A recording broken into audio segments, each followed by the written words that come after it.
keynote speaker has to be one of the best role models for the people at this conference, showing us that anyone can help out, no matter how small. He has been helping out inside his community for the age of 7 after hearing of the disastrous Hurricane Charlie, which hit southwestern Florida in 2004. This young man went door to door asking for supplies with his little red wagon.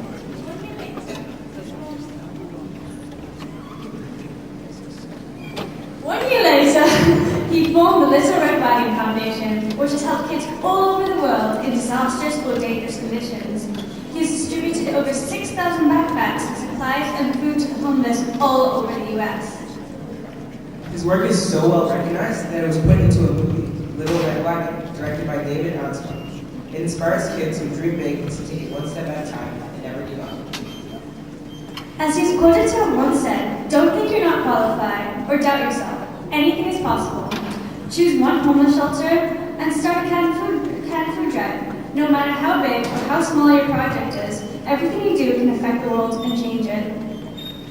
Now we'll be watching a trailer for his movie. Give it up for Zach Bonner.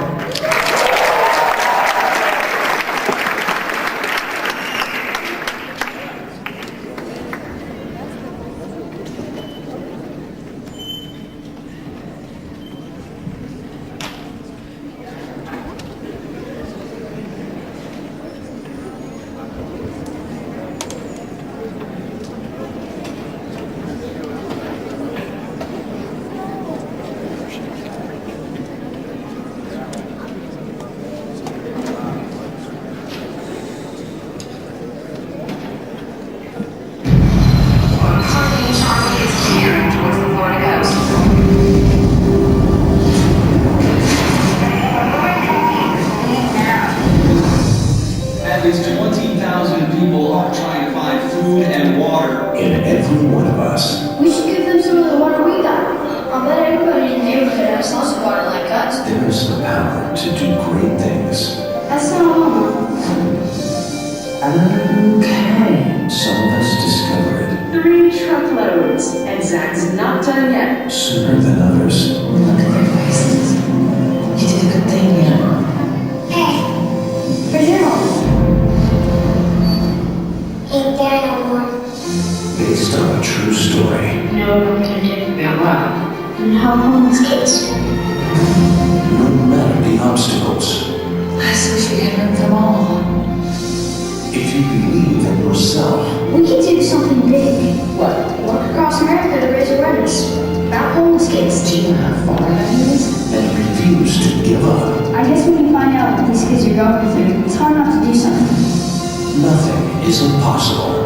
He is probably the youngest founder of any non-profit organization that you will ever meet. From the director of movie and Hoosiers, Not only does he do these good works, he also inspires others to help. We were wondering if we could walk with Zach. They want to do their part. That's where we came right back. This is giving him a purpose, a dream for me too. I'm so proud of you. One day, there won't be any more homeless kids to help. Little Red Wagon. Seems you took it to heart. He does that.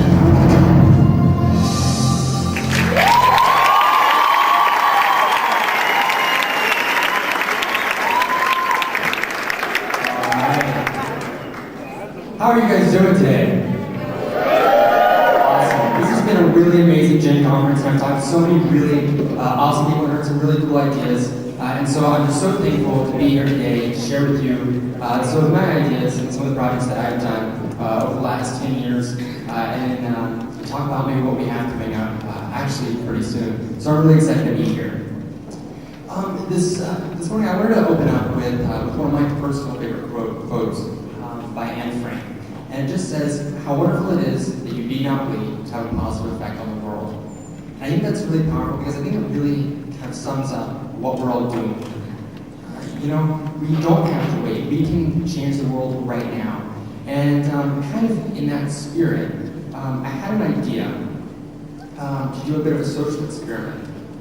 And how many of you guys are on Twitter? Okay, so a lot of you. Awesome. Fantastic. If you wouldn't mind going to Twitter right now, go ahead and pull out your cell phones, it's cool with me, and follow me on Twitter at Zach_Bonner, right before I got up on stage, I actually tweeted out a tweet, and it's my goal to see how many times it will be retweeted within the next 30, 45 minutes that I'm up there, just to kind of illustrate how powerful social media is, which is something that I'm going to be talking about in more depth in just a few minutes.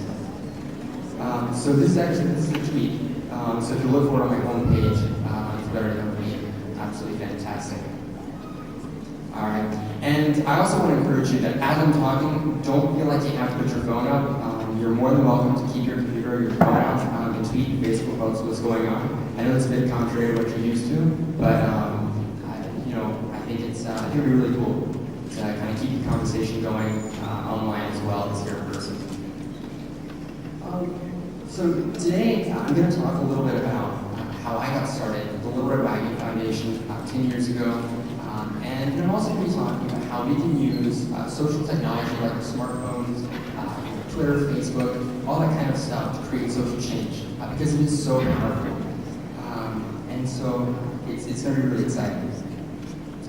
Now, I got started back in 2004 with Hurricane Charlie. And I started out by raising food and water and supplies for the victims. And initially, my family and I were supposed to be hit by the hurricane. And so we had collected up all this extra supplies, our neighbors had collected up this extra supplies as well.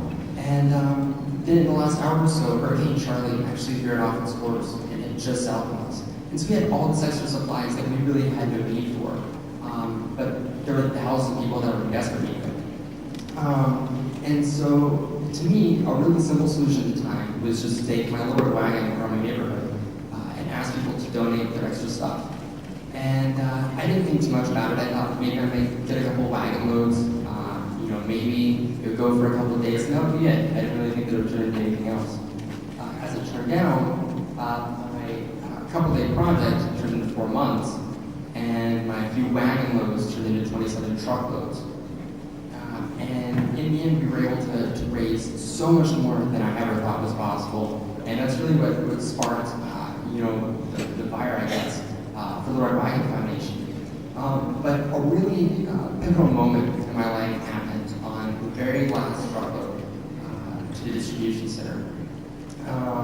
Because up until that point, everything was going really great. The project exceeded my wildest expectations.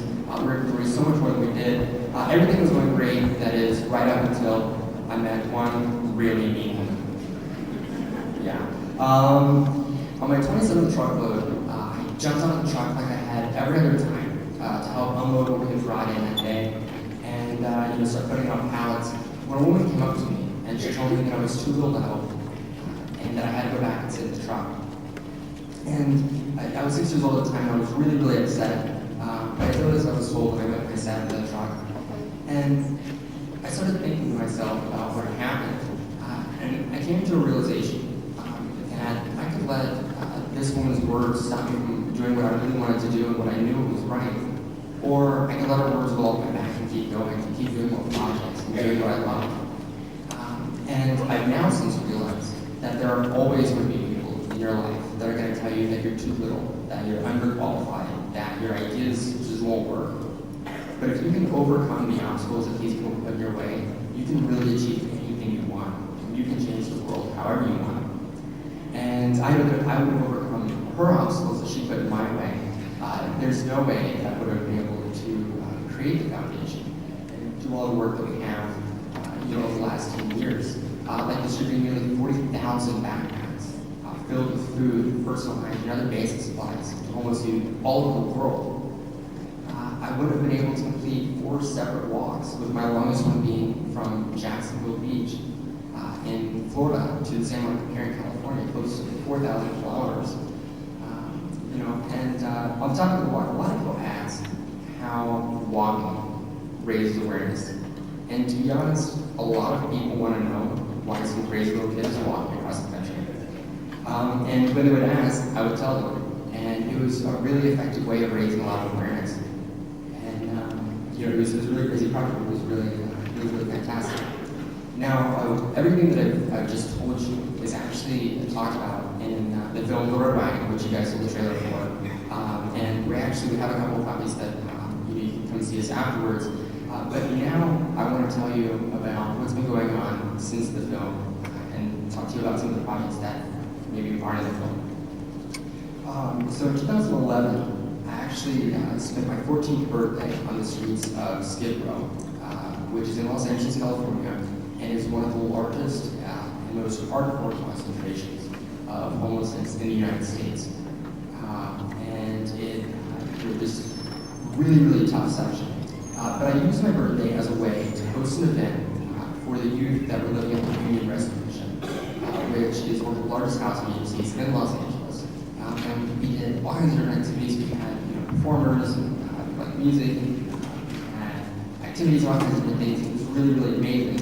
And then that night, I actually slept on the streets of Skid Row. And the next morning, I got up and I was able to help prepare breakfast for nearly 500 of the residents on Skid Row, which was really cool. Here we go. Now, this other project that I want to tell you about, for those of you that came to my breakout session yesterday, you're probably pretty familiar with it, but it's called 24 Hours. And 24 Hours is a really, really cool project because it's completely planned, led, and executed by kids under the age of 21. So it's completely designed by people just like you and me, which is really, really cool. And it's where we get youth from all over the state of Florida to simulate being homeless for 24 hours. And we have speakers come out and talk about their experiences with youth homelessness, about the problem in general. And it's a really, really awesome event. And it's actually, because it is so simple, but at the same time really impactful, it's been replicated not just throughout Florida, not even just in the United States, but it's actually been replicated all over the world, which is really cool. And it's completely led by kids, which is really, really amazing. Kind of sticking with the 24-hour theme, this project that I want to tell you about, which is called 24/7 Tampa, or as we lovingly called it, Zach in the Box, really is so important because it paved the way for my next big event, and really it's the biggest thing that I've ever tried to accomplish. But 24/7, or Zach in the Box, was where I lived in an 8-foot by 8-foot glass cube for 1 week in order to bring awareness to youth homelessness and hunger throughout the United States. And it was really successful. Our goal was to raise enough canned food to cover all of the walls of the box. And because the idea was that I was kind of a symbol of homelessness inside of the box, and that by raising food, you're kind of eliminating the problem.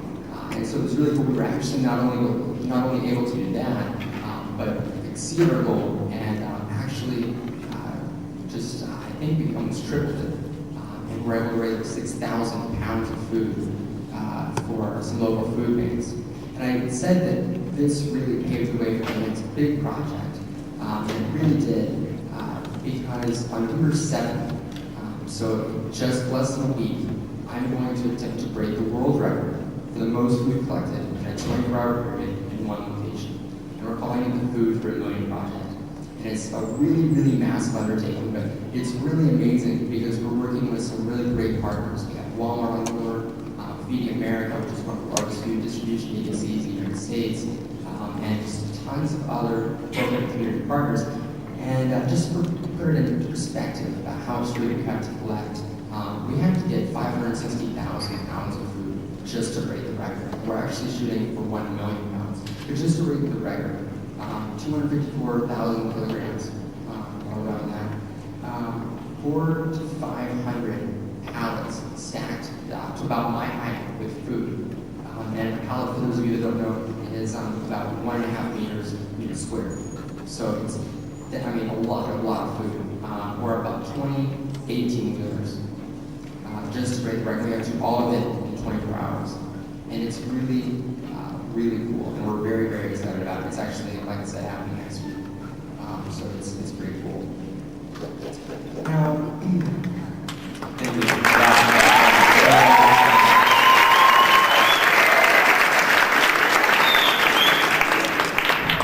After this morning, I feel feel kind of compelled to tell a joke.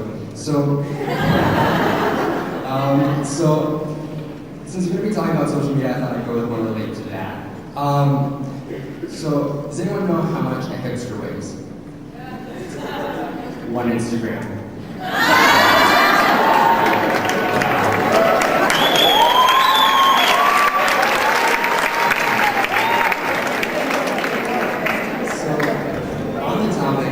Social media and social technology as a whole, I wanted to show you this graphic, which I think is kind of interesting because the exact same year that the Little Red Wagon Foundation was founded, a little website called Facebook also was founded.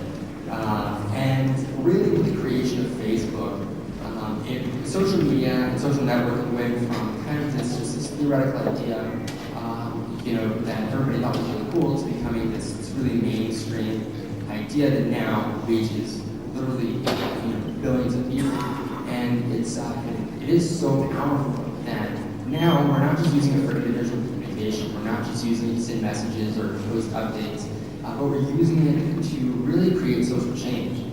And we can do that using all of these different social networks like Facebook, or we also have YouTube, Twitter. And then now Google has their Google Plus. And we can use all of these different tools, to communicate with people and share our message and use it to really enact social change. And it's so powerful. And then now in the last few years, we've also had this creation called crowdfunding, which we have websites like About.to, where you can post a page and you can raise money for literally just about anything. We have Indiegogo, we have all of these different crowdfunding websites, Kickstarter, and they're really, really powerful. And now, more than ever before, individuals can create a cause and really create this really good change. And just an example of this is something called Project Renewal. And Project Renewal happened a little while ago, and it was a crowdfunding idea. And what it was is they took a homeless man. Their goal was to get him off the streets from the housing, get him a job and things like that. So what they did is they actually took it, and as people donated money, and it reached a certain level, it was able to put him to other levels. So it was really, really engaging, it was very personal, and as a result of it, they were able to raise over $128,000, which is really, really amazing. And they did all of it, online in just a couple of videos, which is really, really cool. Now, how many of you text? By now, everybody should have their hand up. Come on, let's just think. Come on, put your hand up. All right, there we go. Yeah, everybody texts, right? So, what if you could use texting to help other people, even right there in your school, or right in your community? And a friend of mine, named Ashley Craig, actually created a program in Chico using this kind of idea. And what it is called Students Against Being Bullied. And it's this really cool program that has text lines. So if you are walking down your hallway and you see a kid getting bullied, or you're out and about and you see something that just really upsets you, then you can text one of our text lines in the United States, and it puts you in contact with a real person to report the incident, and allows you to stay really anonymous, even within your own school, and the problem is taken care of, so that you can have a direct impact on your classmates' lives without in a positive way, without having to be directly involved in between these incidents. And it's been really, really successful. They've seen a drastic increase in bullying where these programs have been implemented. And it's really, really cool. Now, I want to talk about this one because I think this one's really, really cool. Because I've talked a lot about social media and using your phone to create social change. What about if you could create social change by not using your phone? And I think this is pretty cool because UNICEF had this program called the TAP Project. And what it is it was a way to raise water for kids that really needed it in return countries. And the idea was that you log on to a website on your mobile phone, and then you sat it down on the table, and the longer that you spent off of your phone, the more water that was actually donated. And I thought it was really cool because it was kind of multifaceted. Not only were you raising water by not using your phone, but in the time that you weren't on your phone, you'd be doing all kinds of projects, which I think is really, really cool. And they published this poster, this advertising. I think it's kind of funny. But I wanted to show it to you guys because it says, hipsters, if it helps, nobody else is doing it. And I wanted to show it to you because my goal, thank you, it's not really a joke, but my goal is that in the next few years, that this post will be completely wrong, that everybody will be doing it, and that everybody will be using their smartphones and the tools that they have literally in their pockets to change the world. And I think that's really cool. Now, I've talked a lot about how everybody else is using social media and social technology to change the world, but I haven't talked very much about how we're using it at the Little Red Wagon Foundation, and I think that's pretty important too. So with websites like Facebook, we've created a really big database of volunteers and people that we can reach out to. And it makes it really easy to keep in touch with people that we need to. And with Facebook's demographic targeting, we can actually reach out to very specific types of people. So specific age ranges, specific geographic locations, which is really cool. And how many of you check your Facebook like every 30 seconds? Like I do. Yeah, we check it all the time. And so it's really, really easy for us to reach out to a lot of our volunteers, especially the youth variety, to get in touch with them, to give them updates on the projects, and things like that. It's just a really good way for us to keep up with our volunteers, and for our volunteers and supporters to keep up with what we're doing, because with the simple status update, we can let thousands of our followers know, and millions of people all over Facebook can find out exactly what we're doing. It's a very central place to share information, which I think is really cool. And kind of going back to the Twitter thing, we are actually very, very excited because we're currently working with Twitter to create strategies to use their new in-tweet pay system as a way to use it as for nonprofit organizations, which is really, really cool. Because imagine have like a music artist releases a new song, well, they can send out a tweet, and right from within the tweet, you buy the song. But what's really cool is for nonprofits, we can send out a simple tweet that has a donate now button. And literally, within a few seconds, you can hit that donate now button and donate money, and you never have to leave Twitter. You can go, and just carry on. You don't have to go to PayPal or any of these other websites. And it's going to make donating really, really easy and really, really powerful. And we're really excited to work with Twitter on the new initiative. And I think it's going to have a really big impact. And talking about having a big impact on Twitter, I want to go back to that tweet that I hope all of you went to my Twitter page and retweeted. All right. So in the last probably 20 or so minutes that I've been up here, we've already had 35 retweets and 14 favorites, and I'm sure that it's just going to keep going. And so that's just kind of an example of how, in like 20 minutes, it's going to reach here down to all of your, to those of you that have retweeted, it's been out to all of your followers, and it's going out to all of my followers. And it's just really cool that social media can have such an immediate impact, in such a short amount of time. I think that's really cool.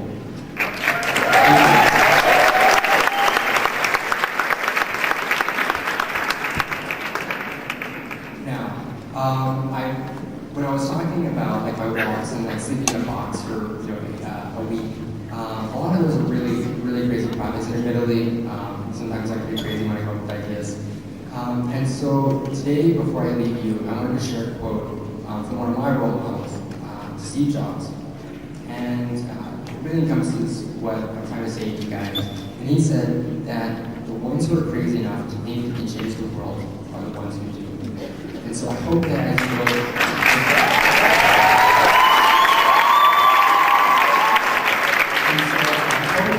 each and every one of you are crazy, and that you're crazy enough to go back into your communities and come up with ideas to change the world. Because really, you making change begins with you. So,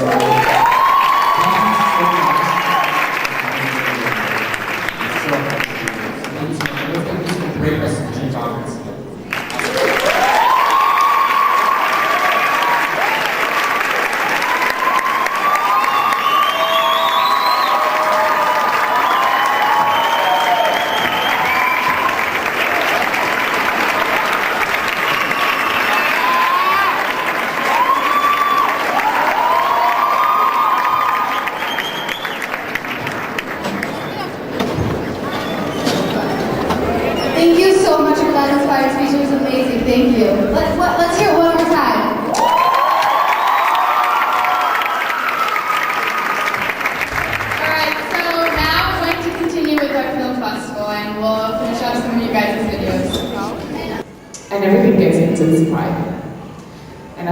as rainstorms or snowstorms get bigger and more intensified, and we get more frequent floods.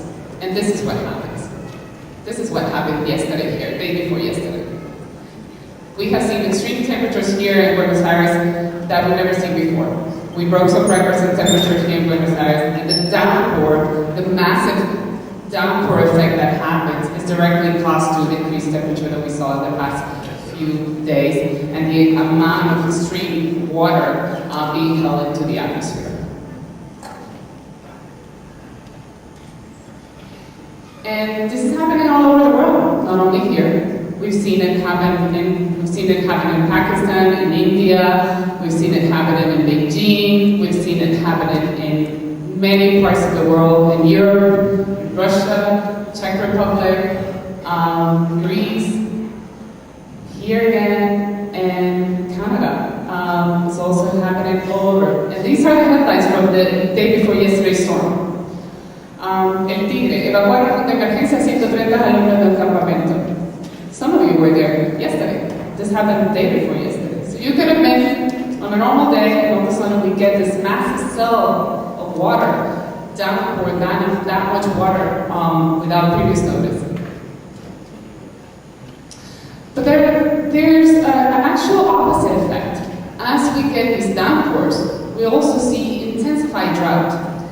And that can be a little bit contradictory for a lot of people. People don't understand why is it that we get, downpours, but at the same time we get intensified droughts. So, I want to make sure that I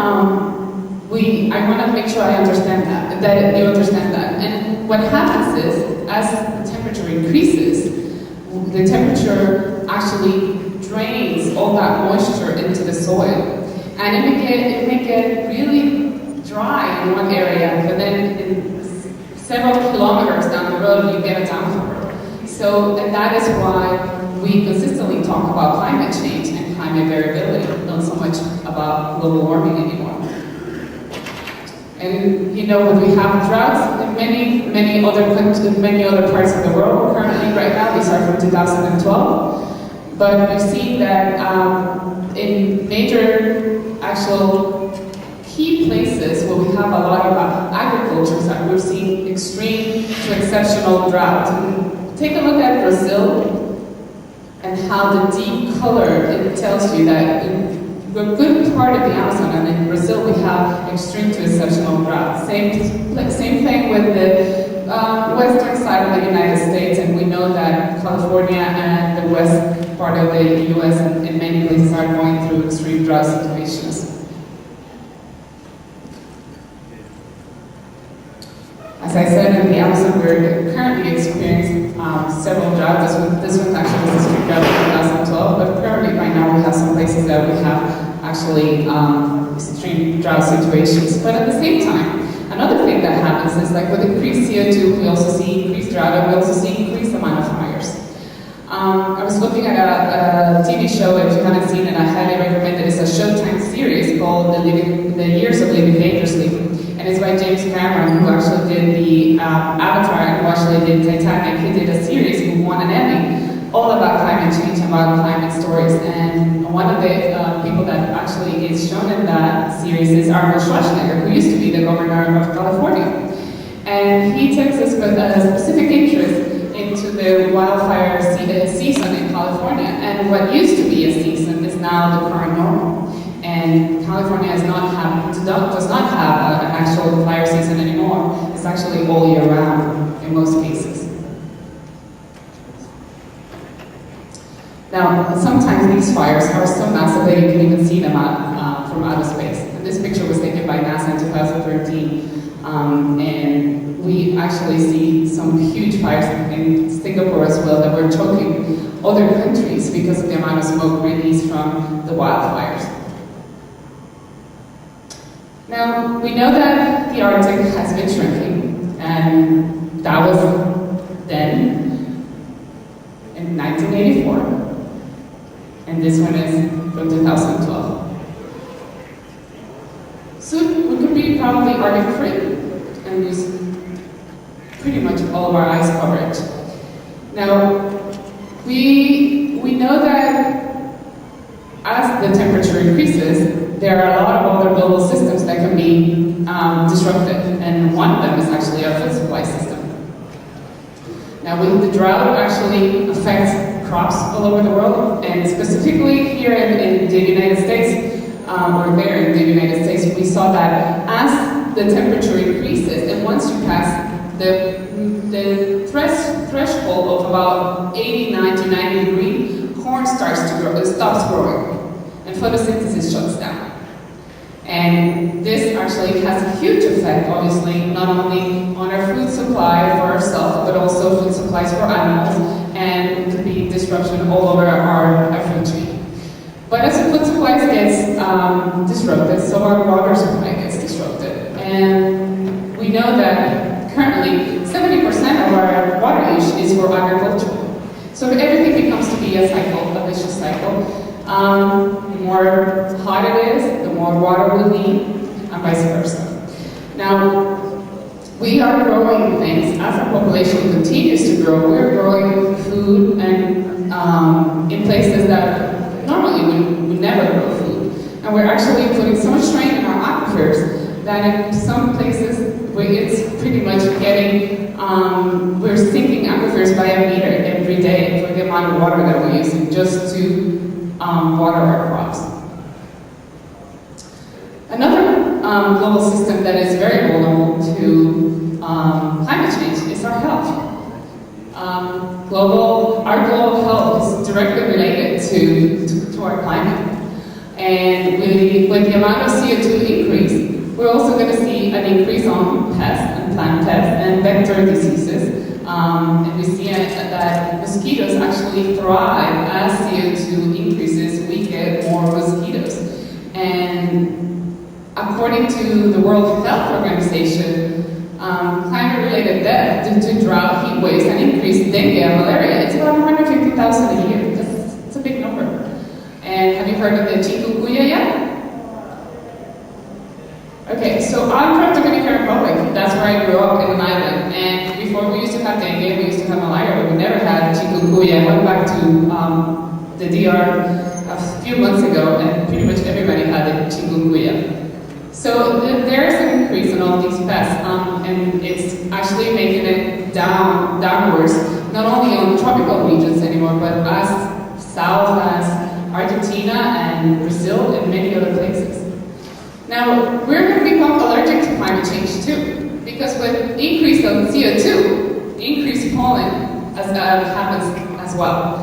So in 2010, there was a study done about the amount of grains of pollen per cubic meter. It was about 8,400 per cubic meter, and by 2040, we're expected to increase to 21,000 square grains of pollen per cubic meter. That's a huge number. So we're going to have allergies all over the place. Now, this doesn't make it into the headlines either. I love the videos that I saw, and you're right, you know, the media is not covering what is important to us. And 2 million people, 2 billion people are dying of related climate change diseases, all directly related to climate change, whether it's from respiratory diseases, whether it's from vector diseases, whether it's directly because of a flood, because of a drought, because of a storm.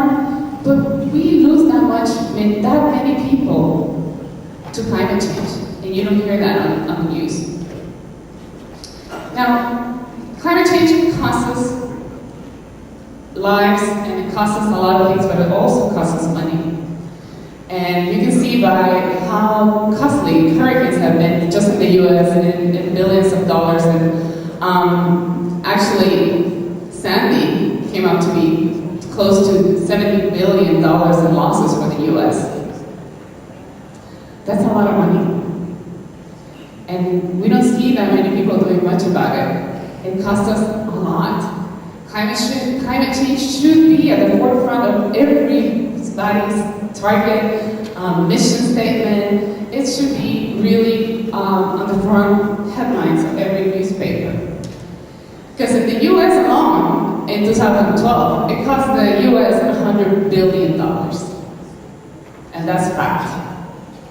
$100 billion climate change related loss for the US. Now we know there's a better way, and we know we need to change. And we need to change the way we go about using our energy. And we know the solutions, and we have them at hand, but we know, and we must know, that the time is now. We don't have that time to waste, and that's our most accurate watch ever. We have a choice between a carbon pollution-based economy or a clean energy economy. And if you know him, if a 14-year-old boy can build a windmill in a village in Malawi, so can we. And in the US, there are some good stories. 50 million homes were powered by wind energy. And the cost of photovoltaics is coming down. It used to be pretty expensive, but now it's coming down significantly. And we know that in the US now, every 4 minutes, somebody's putting up a solar panel.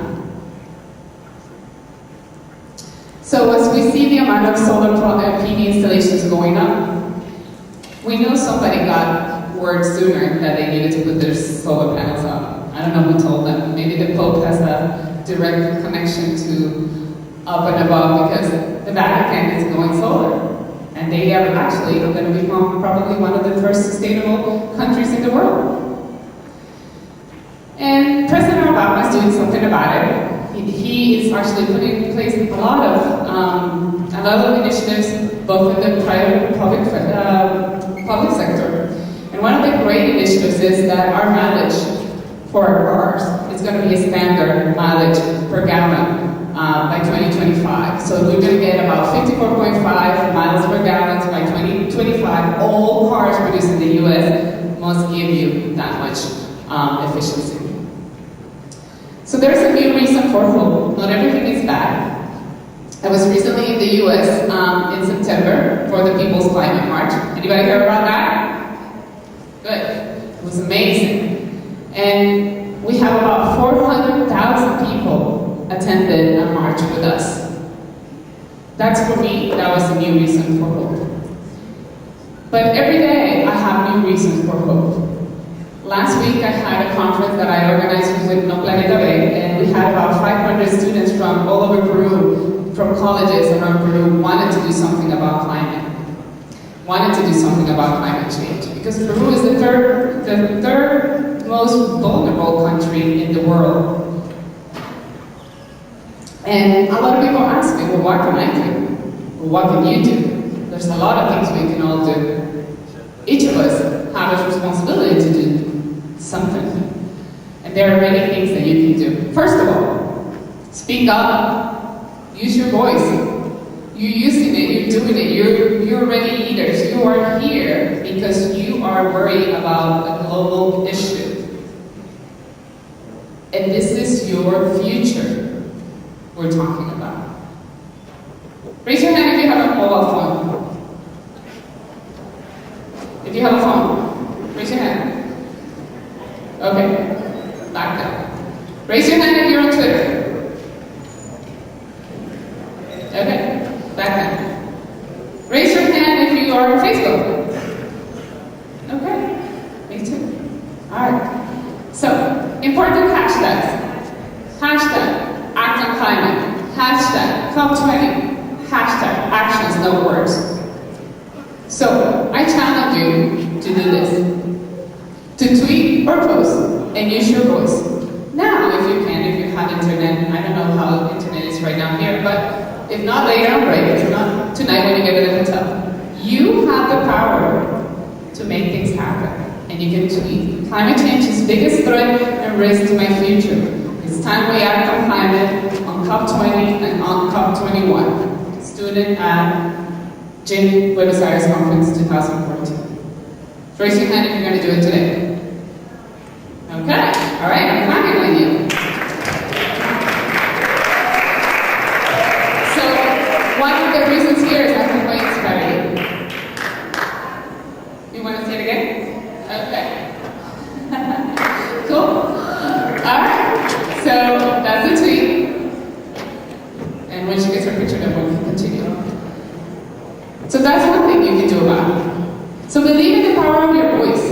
The more noise we make, and the more accountability we demand from our leaders, the more changes we'll see. But not all changes need to be at a massive level. We can start with changes right here at home, right here in our schools. Because the day we begin to be silent about things is the day we start really, the world starts to end. So we really need to be doing something about it. And we have an opportunity coming up. In Lima, we're going to be hosting the 20th United Nations Climate Change Conference of Parties. And that, what it means is like all the country delegations of the world are coming to Lima for the 20th time to try to come up to a binding climate agreement. And we're very fortunate that it's actually going to be happening in Lima where I live.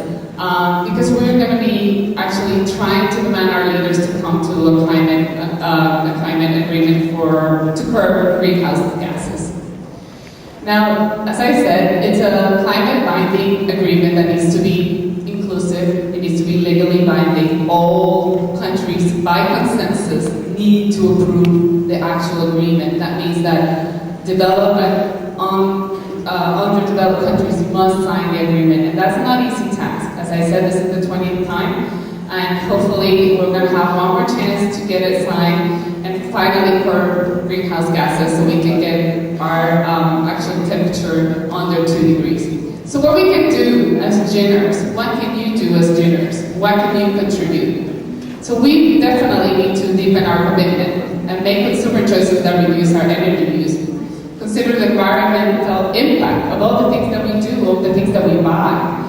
Because we always leave an impact everywhere we go. Just flying here created an impact. So maybe we should all be offsetting our impact every time we fly somewhere, every time we go on vacation. And obviously practice what we preach and walk the talk.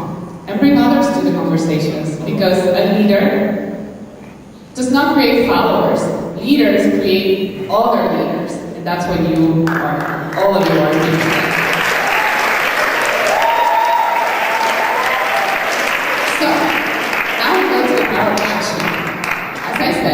We're going to inform you, inspire you, hopefully you're inspired, and now we must act. You started acting with your tweet or your post, using your voice. Now I saw this quote one day and I really liked it because really, ideas without actions are just dreams, and it's true.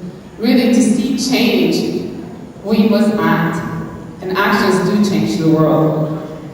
So a lot of people are going to come back to you and say, well, climate change is a natural thing. It happens. It's, the Earth cycle and blah, blah, blah. And now you know that it's not true. Yes, the weather has changed in the past millions of years, but now it's drastic changes are made by us. So that's actually a myth, and our reality is here now. And if you actually hear somebody say, well, el clima está loco, and he goes like, yeah, right, el clima está loco, you can actually say this. It's global warming. The climate is not really crazy, it's us. So, the third thing we can do, don't give up. As I said, tell your leaders, and we're going to be telling them in COP20 and COP21. Tell your teachers, tell your principals, tell your superintendents, you must do something about climate change. What are we doing as a school? Are we minimizing our impact? Are we minimizing our carbon footprint? Let them know you support this. Let them know you strongly want this. This is your future. So, going back to how we started, can school be drivers of change? What's our role? So, Mandela once said, this is one of my favorite quotes, education is the most powerful tool to really change the world. And I actually believe that. Education is the most powerful weapon you can use to change the world. So what is a green school? A green school is a building or facility that creates a healthy environment that is conducive to learning while saving energy and saving our resources. Well, that's what we all want. We want to make sure we use our resources wisely. And that's what a green school is. And these are just some facts and some trends and some numbers that in just the United States, 16 million kids